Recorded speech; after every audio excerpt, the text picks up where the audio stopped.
Okay, so Mattathias, the patriarch who started this whole thing, has just died. The Jewish rebellion is, brand new, and it desperately needs a leader. Well, his son is about to step forward, but he's stepping right into the crosshairs of a furious global empire. This is the story of how a new lion rose to lead his people. Right. So the Maccabean revolt is officially underway. That initial spark has been lit, but now the real question is, can it survive the inferno that's coming? And leading the charge is a new commander, stepping out of his father's considerable shadow and pretty much directly into the fire. With Mattathias gone, his son Judas, who quickly earns the nickname Maccabeus, the Hammer, takes over. And wow, he immediately proves that he is a very, very different and much more aggressive kind of leader. Before we get into the crazy battles, let's just quickly get our bearings with the key players. So on one side, you've got the rebellion, led by Judas and his brothers, with this small but fiercely loyal group of followers. And on the other side, well, you've got the whole shebang, the full might of the Seleucid Empire. That's the Greek-Syrian kingdom running the show, from King Antiochus at the very top, all the way down to his most powerful generals. It is a classic David versus Goliath set. I mean, listen to how the text describes Judas. It's not just that he's a good warrior. He's presented as this raw force of nature, like a lion roaring for his prey. This gives you the sense that this isn't a man you try to reason with. He's more like an elemental force defending his home. And he proves that description is accurate. Like, immediately. He doesn't sit around waiting for the empire to come to him. No way. He goes on the offensive, sweeping through cities, actively hunting down his enemies, and really solidifying his position. His actions, they don't just win a few skirmishes. They start making kings nervous. Well, you can't go around doing all that without getting some attention, right? This aggressive strategy very quickly gets noticed by the local imperial commanders, and that sets the stage for Judas's first real tests in the field.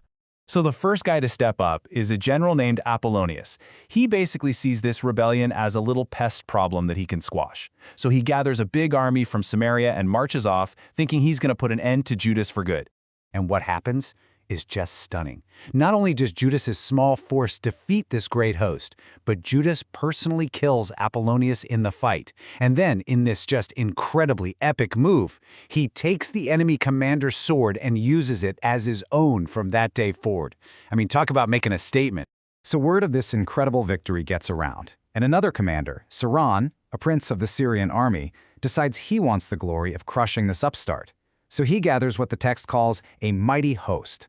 Now look at the contrast here.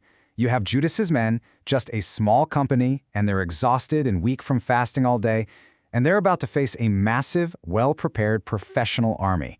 The odds look absolutely impossible. His own men are, understandably terrified, but Judas doesn't give them some typical rah-rah speech. Instead, he completely reframes the whole situation. He tells them, look, our numbers don't matter one bit. This fight isn't about military might. It's about who has strength from heaven. It's a moment that really just defines his entire leadership style. And it works. Totally works. Fired up by his words, Judas and his men just charge. The result is an absolute rout.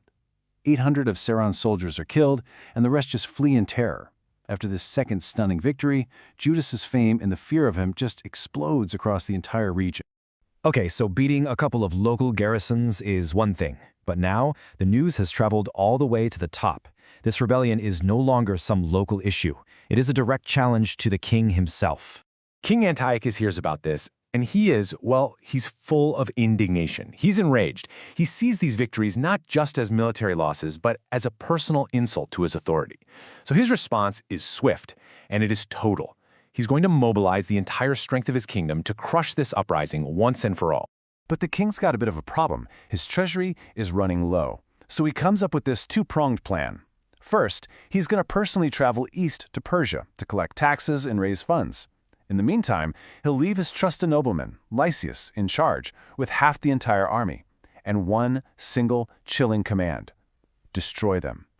Root them out completely. And the force that Lysias puts together? I mean, this is on a whole other level. This isn't an army that's meant to just win a battle. This is an army designed for total annihilation. First up, 40,000 foot soldiers. Just think about that. An ocean of infantry whose job is to just sweep over and destroy the entire land of Judah. And to back them up, 7,000 horsemen.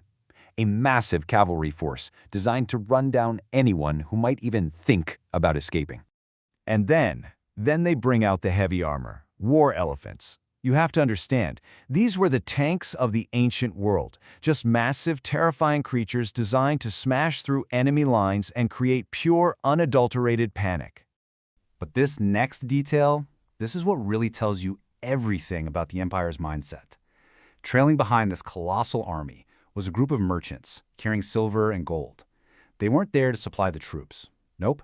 They were there to buy the survivors, the men, the women, the children of Israel, as slaves.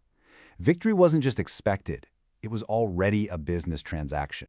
So Judas and his followers see this apocalyptic force setting up camp right on their borders.